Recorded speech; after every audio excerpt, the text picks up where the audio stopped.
रामदास बाळासाहेब पवार कानगावचा एक शेतकरी आहे। तर या ठिकाणी आंदोलन याच्यासाठी छेडलेलं आहे की शेतीमालाला जे हमीभाव पाहिजे तो शेतीमालाला हमीभाव मिळत नाही।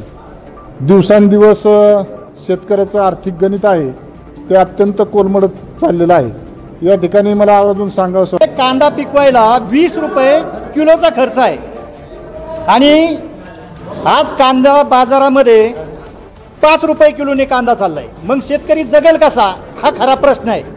जर शेतकरी जगला नाही, शेतकरी आज आत्महत्या करतोय आणि ह्याच आत्महत्या म्हणजे सरकारला अपेक्षित आहेत का असं मला प्रश्न पडलाय।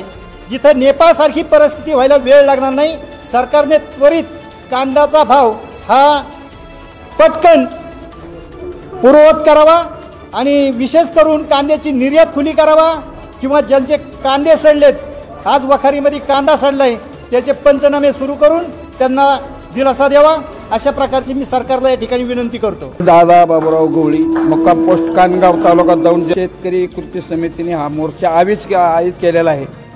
तरी सरकार निश्चितच म्हणते की शेतकऱ्याकरता मी मोठं काम करतोय, शेतकऱ्याकरता मोठं काम करतोय, पण बोलाचीच कडी बोलाचाच भात आणि शेतकऱ्याच्या कंबरटात मात्र पक्की लाच घालतंय सरकार।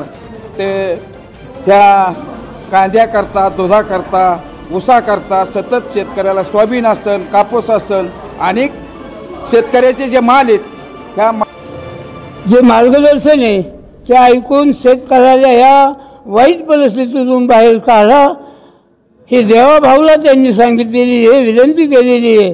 ती सर्वांनी ह्या राज्यकर्त्यांनी, ह्या कारभारी मंडळींनी महाराष्ट्राच्या त्यांनी प्रतिसाद द्यावा आणि शेतकऱ्याचं म्हणणं ऐकून शेतकऱ्याचं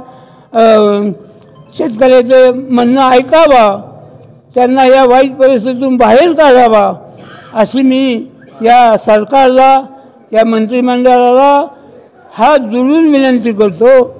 या महाराष्ट्राच्या शेतकऱ्याचा बचाव करा आणि त्या संदर्भामध्ये आमच्या ह्या तरुण मंडळींनी शेतकरी कृती समितीच्या वतीने जो निर्णय केलेला आहे त्याला आमचा पाठिंबा आम्ही दर्शवित आहे। नमस्कार। जय जवान जय किसान।